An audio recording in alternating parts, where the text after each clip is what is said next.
Hi, and welcome to Always Bring a Book. I'm Craig.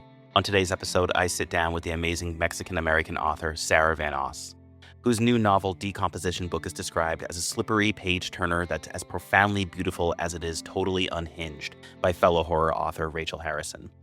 This book is about a woman named Savannah who is spiraling from a disastrous falling out with her best friend, so she retreats to her family's empty lake house in upstate New York to tend to her wounds. Isolated and reeling from rejection, she spends her days in the fog, drinking and overthinking in equal worrisome measure. Until she wakes up one morning in the woods behind the house next to a dead body. You are in for such a treat with this one. I will play a clip from the audiobook and then roll the interview.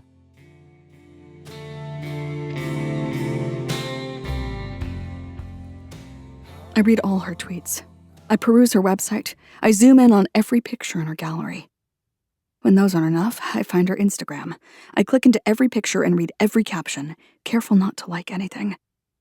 I watch her YouTube channel, including the instructional videos aimed toward children from when she taught baby music classes in her mid-20s. I rewatch the ones of her singing. I imagined her voice would be like a hug, but it's more of a hard slap in the face. The kind that's so forceful it almost cracks your neck. A beautiful scream.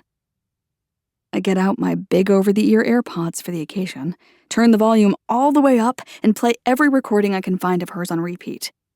I go for a Google Maps walk through her neighborhood in Washington Heights. I find an old Zillow listing of her apartment and take a virtual tour. She had a blog 10 years ago, before she left the church.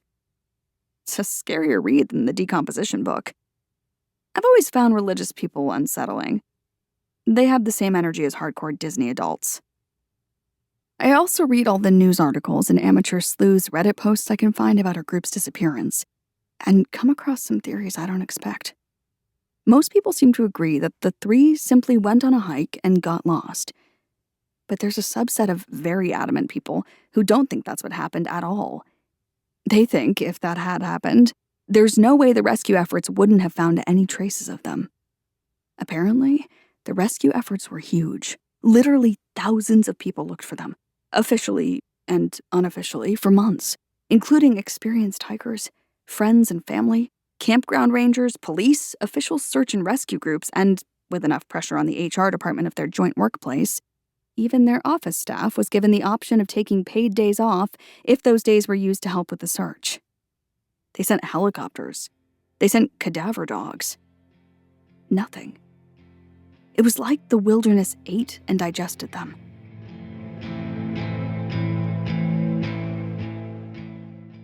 Today I am joined by Sara van Os, who is the debut author of Decomposition Book, which came out last month in May. So welcome to the podcast, Sara. Hi, thank you for having me. So for listeners who haven't had the pleasure of reading Decomposition Book yet, can you tell us a little about it? Yeah, so it is about a lonely little lesbian who is going through it, just in general, and is in her parents' lake house because she's like kind of a spoiled little nepo baby ass bitch. But she's in her parents' lake house having a mental breakdown, and as we do, and she mixes a bottle of wine with an Ambien and wakes up in the woods behind her house the next day next to a dead body. The body is of a dead hiker named Ava, and yeah, our lonely lesbian Savannah develops a unhealthy attachment to Ava's corpse, and it reads Ava's journal and decides that, you know what, she'll give her back to the world when she's bones. I love that, as opposed to a healthy relationship with a corpse. As opposed to a healthy relationship to a corpse, yeah. I mean, I think that the people that have maybe healthy relationships to corpses are like morticians.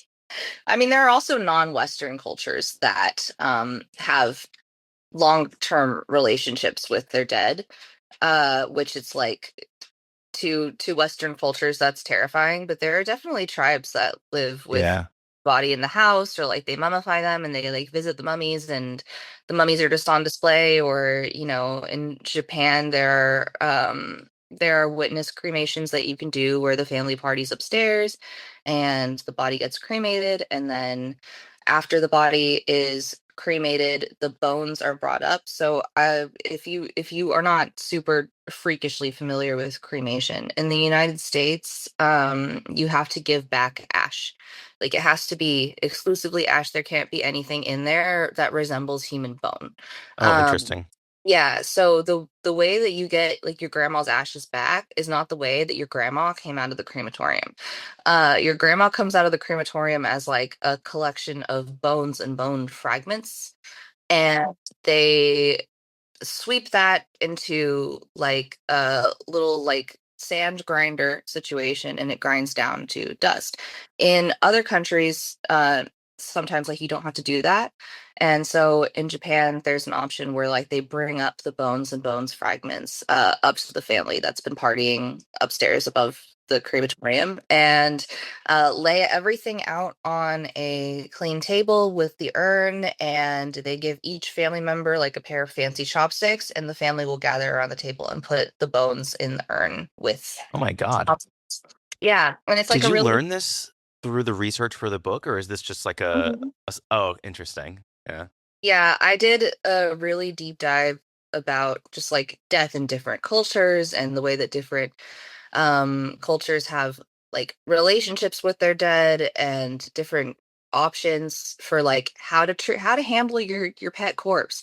um and I don't know, I just wanted to look at like how everybody else does it and unconventional ways of treating dead bodies, and like the different intimacies, I guess, that are possible in like the real world, and then apply whatever I learned to the book.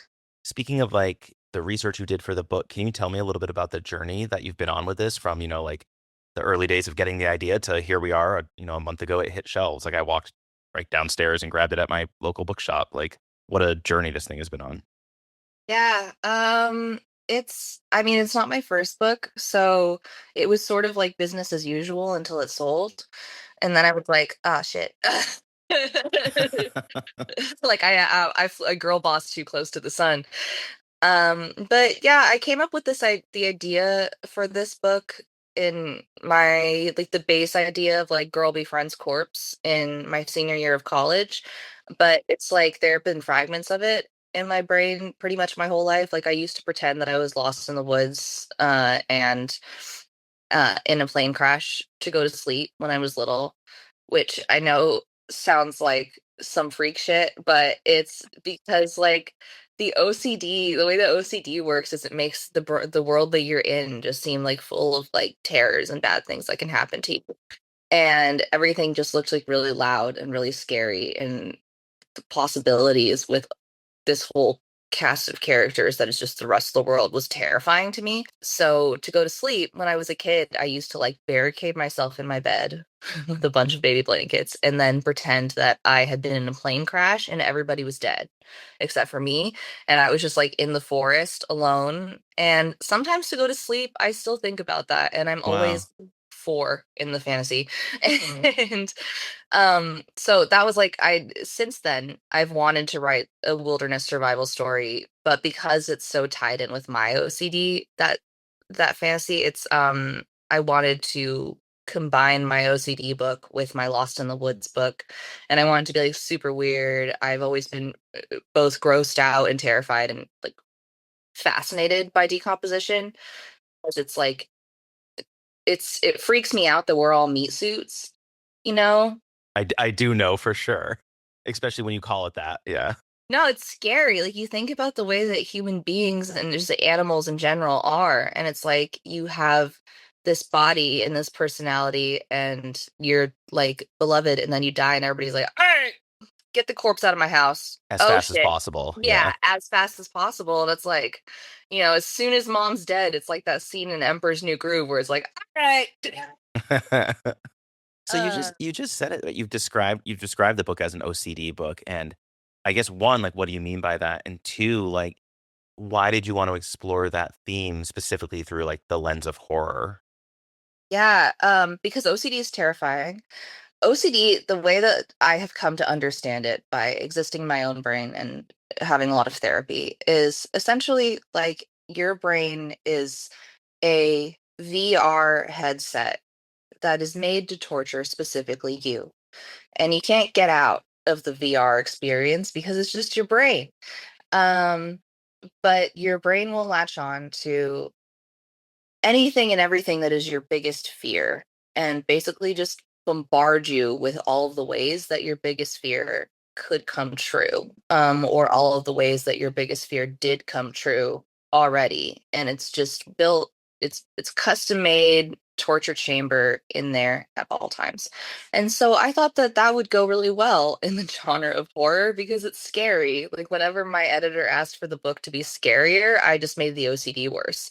I didn't do anything with the corpse. I didn't do anything with the woods. I just made the OCD worse because that is an accurate representation of what OCD is like. And it was really important to me to get my representation of OCD accurate because you see so many of these portrayals of it where it's just contamination OCD, which is, I mean, obviously a valid disorder that happens, but that's like the stereotypical kind where they're like, oh, you wash your hands 42 times or whatever, but not everybody has that. Some people have like I have pure OCD, Savannah has pure OCD, and pure OCD is like really hard to catch because all of your compulsions are in your head. All of your obsessions, it's like the obsession and the compulsion are both inside of your head, and it's Sure. all spirals, and it's all like your imagination is torturing you. And so it's hard to identify as OCD, first of all, because it's hard to catch what the obsession and compulsion is if it's internal. Um, so yeah, I wanted a representation of what my brain was like because I had never seen that before. And I thought it was important because I didn't even know that I had OCD until I was 22 and Oh, already wow. very traumatized by it. Yeah, because it's really hard to diagnose if it's just in your head. And like when my therapist was like, "Oh, have you heard of OCD?" I was like, "Yeah, but like I don't, I I'm don't not like touch the checking." doorknob 3 times every time I leave the house. Like, like you said, the Yeah, kind that you see on television, in like movies and yeah. stuff. Like, I was like, "Yeah, but I'm not doing that." And she's like, "No, you are. It's just in your head." And I thought that that was really important to show just in case there are more me's in the world who don't know that they have OCD and will read the book and be like, "Oh, shit, maybe I should get checked out," which has already happened several times, and I'm very pleased about it. I was I've just going to already ask you got that. Have you heard from folks in that community, since the book's release? Yeah, I've got 2 OCD diagnoses already under my belt. Oh, Like full diagnoses, people have wow. and been like, those 2 people have been like, "Hey, like I read your book," and then I was like, "Oh shit, this is exactly like my brain." And then I went to my therapist about it, and my therapist, or I got a therapist about it, and the therapist was like, "Yeah, no, you for sure have OCD," and now I'm getting help, and that's great. I love that. That's amazing. Yeah. Wow, that's so awesome.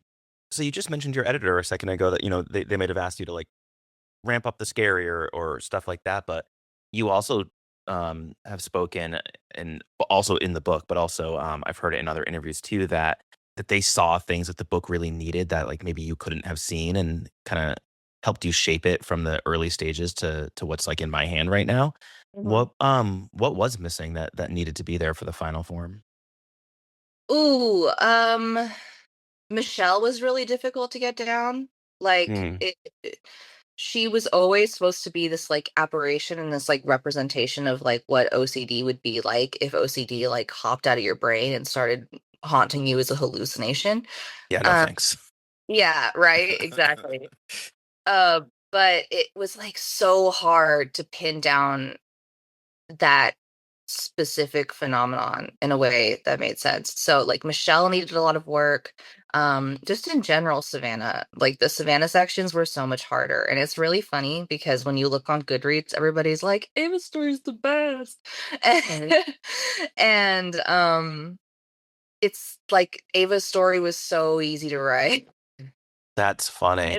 Savannah's story was not. Like Savannah's story technically is so much more difficult. There's so many like little pitfalls, and it's hard to accurately represent the brain of somebody whose brain is like fucking everywhere. Um, and it's hard to make it to represent that in a way that the reader also understands what's going on, right? Because if you're representing a crazy person, then like, even if you are also like, if because I am a crazy person, it makes sense. You know, But I to was someone who like, doesn't live with that same, yeah, yeah, yeah. yeah, I was looking at the first draft of this book and being like, all of Savannah's actions make complete sense to me. And my editor and my agent were looking at it and they were like, Like, are she you seems okay? she's making choices that are like kind of wild and you're not explaining them. So yeah, I was like, what? That doesn't make sense to you? That doesn't fucking you're not That's standing on funny. business like that? Yeah. Um, so I, for better or worse, am such a like in a bookstore, I'll walk by if like the cover grabs me, I'll pick it up just like everyone else, right? But I also always read the first page to see like the author's sort of like writing style to be like, is this a type of author that I like or not? And again, for better or worse, it's like a snap judgment, which is probably unfair, but this book crushes the first page. I like knew I wanted to read it right away. There's this line that says, there were three of us before and now there's not. And I was like, okay, great, buying this book immediately. And I was curious, like, how much thought do you put into that, like that idea of like the opening page has to have like a hook or needs to like draw someone in right away, or did it just sort of happen naturally?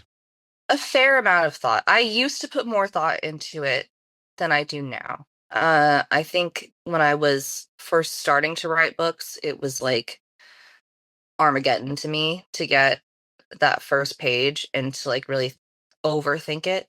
Eh, As I've become like more experienced with myself as a writer and like have been able to trust myself a little bit more, that first page is kind of like more natural. And the way that I've learned to go about the first page writing experience uh as a grown author versus like a little baby A that little doesn't know baby how to write author. books. Little baby that doesn't know how to write books, which is all the little babies except for, you know what, my ego says not me. Little baby Sarah was like with the Yeah, crayons. Yeah, of course. I mean, my first memory, not to brag, but my first Oh, memory brag, go on. is like watching my hand trace a letter on the fridge because my mom had like my name on the fridge in plastic letters. And I remember like watching my hand trace like a little pink S and being like, the fuck is this?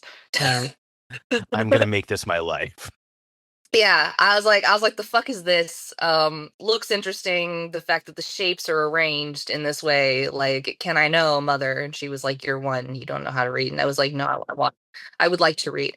Um, yeah, no, but it's like as I evolved as a writer and as a person, I learned that the best way to go about the first page is to not overthink it and trust what your instincts say. Like just like sit there, let it happen, don't fight it too hard, and just it's like when you're drunk and you're trying not to throw up, like, you just go I've never heard it described that way, but I love it. yeah, like, the instinct not to throw up is wrong, you're gonna die of blood poisoning, like, that's the Yeah. So you just have to get it out there, just like the writing. Yes. Yeah. So a lot of queer stories, I feel like especially older ones, are built around like struggle and trauma and tragedy and obviously this book's not lighthearted to say the least. It deals with some really heavy topics like mental health, like we've been talking about, and loneliness and longing and, a literal corpse. But also it's very funny. Like I found myself laughing out loud at certain points and it has romantic moments as well. And I was curious, were you thinking about the idea of like queer joy while writing this, or is it just again, does that just emerge naturally in your writing? Yeah, absolutely, I was thinking about the idea of queer joy. I think a lot of, like, the pitfalls that people fall into when they're writing queer characters, especially in the old times before we were like, whole people, you would see this, like, queer people that were just suffering or queer people that were just like dying of AIDS or something. Like it's like you would see this one-dimensional character that like wasn't really a full person, or you would see it go the opposite effect where they were like you would have writers that were trying to represent queer people as not like weird or scary or foreign to such an extent that the people weren't flawed. Like these queer characters were like virtue police and Sure. um weren't accurate. And like if you look like I just my goal with this wasn't necessarily to look at queer joy or queer suffering or you know anything in particular. It was to show queer people as whole human beings. Yeah, I love that. When you were working on this, what were you looking at for, you were just talking about like especially older stories or other books. Was there any inspiration that you were drawing from during the process for this? It's hard to like pinpoint one single thing because it's like I feel like I've been reading books forever that Since the fridge magnet, yeah. yeah, since the Fridge Magnet. No, there actually is this book called The Park in the Dark. And it's like a children's book. It's like I read it when I was like, I don't know, like 3 or something. And it's like these stuffed animals that your stuffed animals come out at night and they sneak into the park and like the park is really scary at night. And they're like the stuffed animals are like taking care of each other and they hear a train and they're like, oh shit, monster. Uh, and it's like baby's first horror novel. So it probably started there. And then if we work up from there, like there's so many things, like I got my ability to like pace and plot from books like The Hunger Games and like things that are like very like plot specific. And then, I got my like fever dreamy vibe from books like Bunny by Mona Awad Mm. or like like there's just so much the realm of like and then maybe like the dry humor of it from so many different books like the description-ness like I learned how to describe I think from The Book Thief when I was like 14 so it's just there's so many books that build a writer and that's why it's so important that we read really widely Yeah. but you can't really pin it down to just one book that made any certain thing. If you did, the book would probably be either a copy paste and illegal or very boring. I just wanted to ask one quick thing about social media because that's how I found this book. I feel like it's everywhere on social media right now in all these like book, summer reading lists. Like these are the horror books you should be reading this summer. Or I've seen tons of people reviewing it or, like holding it in like TikTok videos talking about how much they love it. And I also feel like you're fairly active online yourself, whether it's promoting the book or just, sharing parts of your writing life. Like I feel like you posted a video of yourself typing the other day and, stuff like that with like a funny caption. But I guess how important do you think social media is for writers today? Particularly like newer authors or unpublished authors. Like how important is it to that, like getting into that world? It's tricky because I feel like it's optional, but it's also mostly optional for Suzanne Collins. You know, Right. Yeah. Yeah. like it is optional, but like and huge butt fat ass the way that attention spans work in modernity in like the world right now, right? Like everybody is staring at a phone. A lot of people are reading on their phones, like not on a physical book or a Kindle even. Like they've got like the Kindle app in their phone or the Libby app and that's how they're reading. I can't read that way personally, but I see it all the time, like on the train or whatever. I'll see people reading like a full ass novel on like an iPhone, and I'm like, Yeah. can't be me. But I mean, to each their own. But Yeah, like I've done it before for sure, but like I don't prefer to read that way. yeah, It kind of doesn't. I mean, it's probably the reason the glasses are on my face right now. No, I think that it's just unfortunate because social media. A lot of people in publishing will be like, "It's optional." wink, wink, nudge, nudge. Yeah, It is, but it's not. I think that it kind of depends on if you can be good at it, though.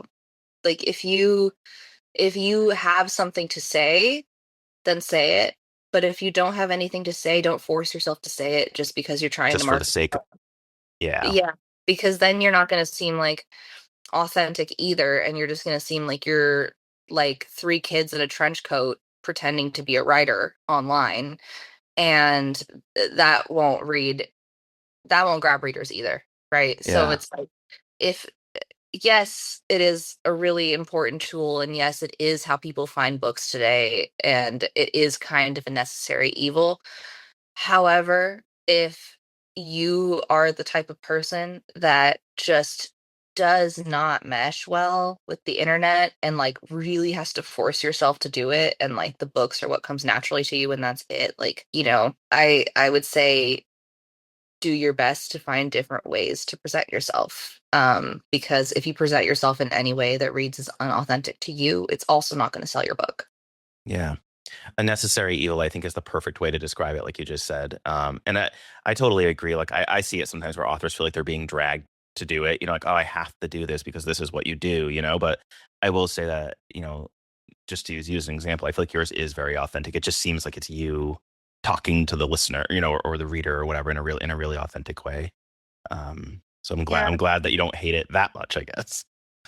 No, there were a couple of months, I think, where I did hate it, but it was because I was like trying to be a writer TM, like I was Yeah, trying. yeah, yeah. And after the book sold, like the book sold, and then I was like, ah, shit, okay. As in, like, oh no, now I have to be more serious or something. No, but it was like, oh, okay, now I gotta act like a writer. Like now I gotta be a real writer for real. Because before I sold the book, like the people that were really close to me in my life knew that I wrote as like a hobby, but nobody knew that I was like dead ass about it. Everybody was like, oh yeah, she writes for fun sometimes. Meanwhile, I was like on a stealth mission to build book career, but I didn't tell anybody about that. And that that journey sort of like suddenly and violently I had a book sold, and Yeah. everybody in my life was finding out that I was dead ass, and I was also finding out that I was dead ass. I was like, oh shit, like I didn't, because everybody tells you like when you're in college or high school or whatever, and you're like, I want to be a writer, everybody's like, you're going to be an English teacher. Yeah, I um mean, it's one of those yeah. careers that it's like finding lightning in a bottle. Like, how many other people write and write and write, and they are writers, but, like, if their goal is to be published and it doesn't happen, like, it's not luck, obviously, but, I mean, some of it kind of is, right, Like, Yeah, does someone discover it? Like, the right people, does it get into the right hands? And well, it's not a meritocracy. It's also like books today are built off of many things. They're built off of marketability and writing style and the pace and the fucking like, like cover jacket. Like there's so much that goes into what is a book now yeah. and what is a writer now.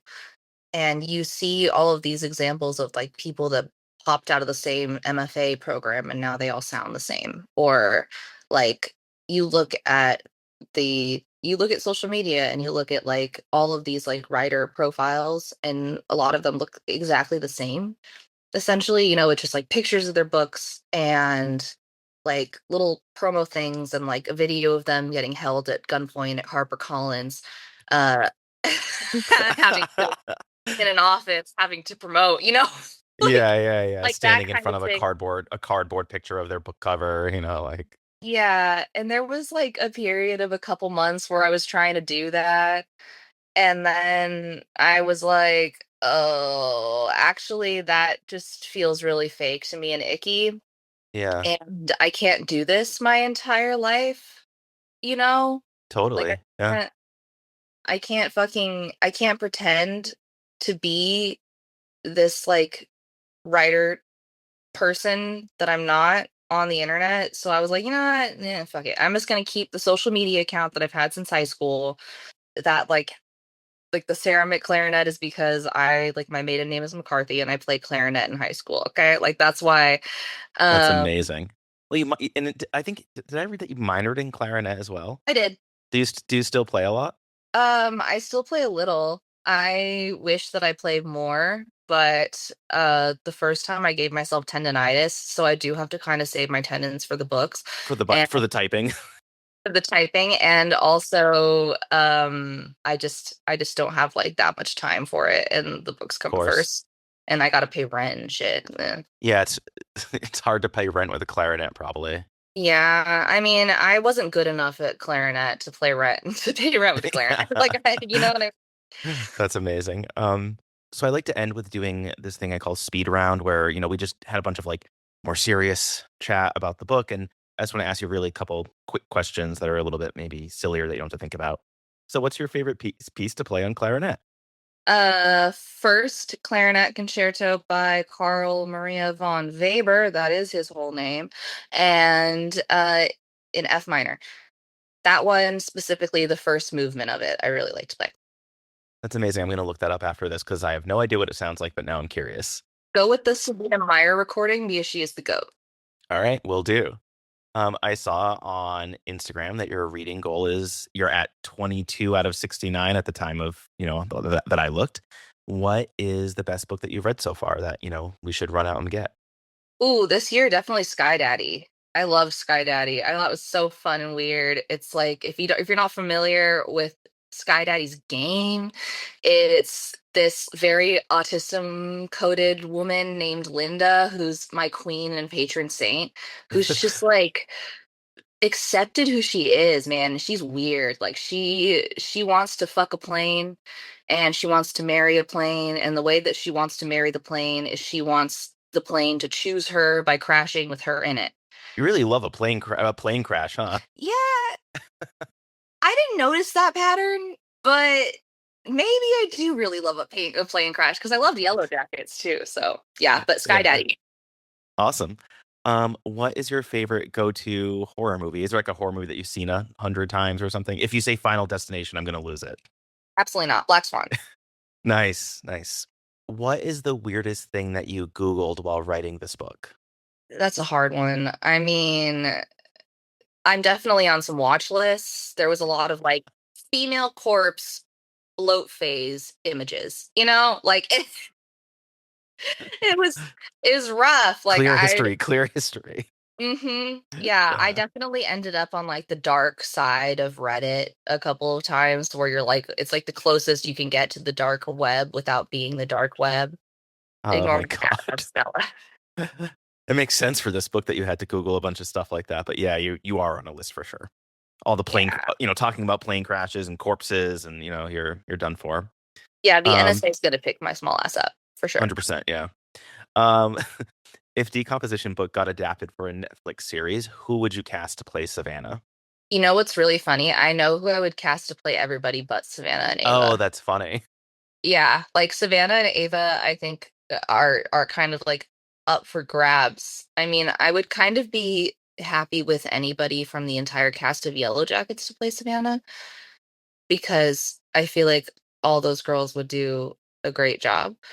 I don't have like a particular person picked out, but No, I I do like it. The cast of Yellow Jackets is a perfectly good answer. Yeah, cast of Yellow Jackets. I mean, the guy that plays Jeff, I would totally like as Chad. I feel like he would be a great Chad. I would want like Renee Rapp for Michelle, Mm, and Jennifer Lawrence for Megan. that sounds amazing. I want to watch that. Right? Yeah. So, I think you mentioned it earlier, but this was sold as a multi-book deal. So, can you tell us about what we should expect from you next? So it's up in the air. It's up in the air as of like literally today. Because I was like, I have a draft of like this book that I wrote last year that like we're debating putting out either second or third, and I'm writing another book right now, also like drafting. So it's like between those two books. So I kind of got to be like vague about it right now because Sure, sure, of course, yeah. I don't know. But it's probably gonna be a book about people dying at work, and causing like an apocalypse because too many people are dying at work. But it also could be like a purgatory book. Oh, just a couple of lighthearted jaunts, I see. I mean, I'm consistent. I am Yeah. consistent. Well, both of those sound really interesting, and I can't wait to read them when they come out, which will, I'm sure, be in a while, but very exciting. Thanks for joining and thanks for taking the time. I'm sorry I went over, but it was really great chatting with you. It's all good. I'm always happy to go over. I love attention like Tinkerbell. So thank you for having me. Thank you.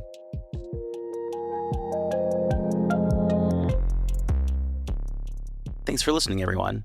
Decomposition Book came out about a month ago, so be sure to stop by your local indie and pick up a copy. Before I let you go, I wanted to give a book recommendation. I have been reading and loving Checkmate by Ben Mesrick, the author of The Accidental Billionaires, which got turned into the Social Network movie, as well as a ton of other amazing nonfiction books like Bitcoin Billionaires and Ugly Americans and Breaking Twitter. Mesrick has this talent for making true stories read like a thriller, like you are turning the page, you can't put it down, and Checkmate is no exception. This book dives into the Hans Niemann and Magnus Carlsen cheating scandal that shook the chess world back in 2022 in crazy detail. I actually went to see Ben speak the other day at my local bookstore, and he talks about all of the hundreds of interviews and people he sat down with, and he really went deep on this. And if you're a chess fan, it's an absolute must read. But even if you've never played a game of chess in your life, I think you'll love this one. It's such a crazy story with so many twists and turns, and I think anyone could read this and love it. And if that weren't enough, it's currently being adapted into an A24 film produced by Emma Stone, which is insane, and I can't wait to watch it. So thanks again for listening. You can follow us on Instagram at Always Bring a Book Podcast to keep up with new episodes. We release a new conversation roughly every 2 weeks, so give it a follow. Until next time, thanks for listening.